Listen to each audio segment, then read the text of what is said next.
কর্মী ফিরদৌস সোহাগ। বিক্ষোভের পাশাপাশি আর কি দাবির কথা জানিয়েছেন তারা? আপনাকে ধন্যবাদ। বরিশালের সদর রোডে আবার সেই আন্দোলন। এবার আন্দোলন করছে বরিশালের স্বার্থ সংরক্ষণ ও বিভাগ উন্নয়ন কমিটি। এদের ২৭টি দাবি রয়েছে, প্রত্যেকটি দাবি অত্যন্ত গুরুত্বপূর্ণ। ভাঙা থেকে বরিশাল কুয়াকাটা ৬ লেনের যে মহাসড়ক রয়েছে সেটিকে নির্মাণ করার দাবি রয়েছে।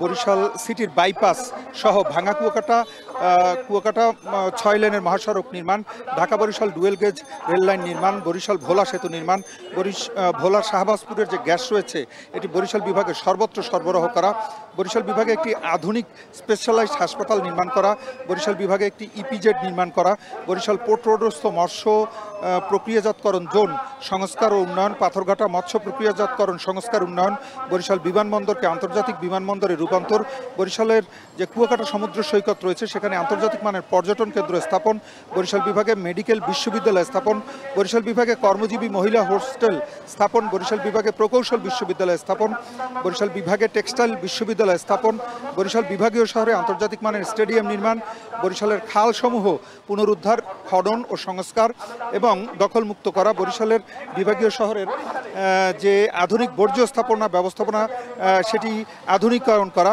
বরিশালের দক্ষিণ অঞ্চলের স্বাস্থ্যসেবার উন্নয়ন করা, শেরেবাংলা মেডিকেল কলেজ হাসপাতালের শয্যা সংখ্যা যৌক্তিকভাবে উন্নীত করা, বরিশালের জেনারেল হাসপাতালের শয্যা সংখ্যা 250 উন্নীত করা সহ অসংখ্য দাবি রয়েছে। অর্থাৎ মোট দাবি যদি আমরা গুণে বলি তাহলে 27টির মতো দাবি রয়েছে। এই দাবিগুলো পালনের জন্য কিন্তু দীর্ঘদিন যাবৎ চেষ্টা করে আসছিল বরিশাল বিভাগ উন্নয়ন ও স্বার্থ সংরক্ষণ কমিটি, কিন্তু সরকারের তরফ থেকে কিন্তু সেই দাবি ঠিকঠাকভাবে পালন করা হচ্ছে না অথবা মেনে নেওয়া হচ্ছে না।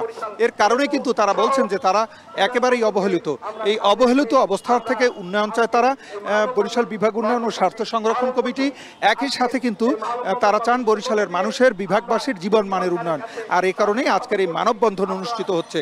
মানববন্ধনে আমরা যেটি দেখছি যে সাধারণ জনগণের পাশে রাজনৈতিক নেতৃবৃন্দ কিন্তু অংশগ্রহণ করেছেন, চিকিৎসক, অ্যাডভোকেট সহ বিভিন্ন শ্রেণী পেশার মানুষ কিন্তু এখানে রয়েছেন।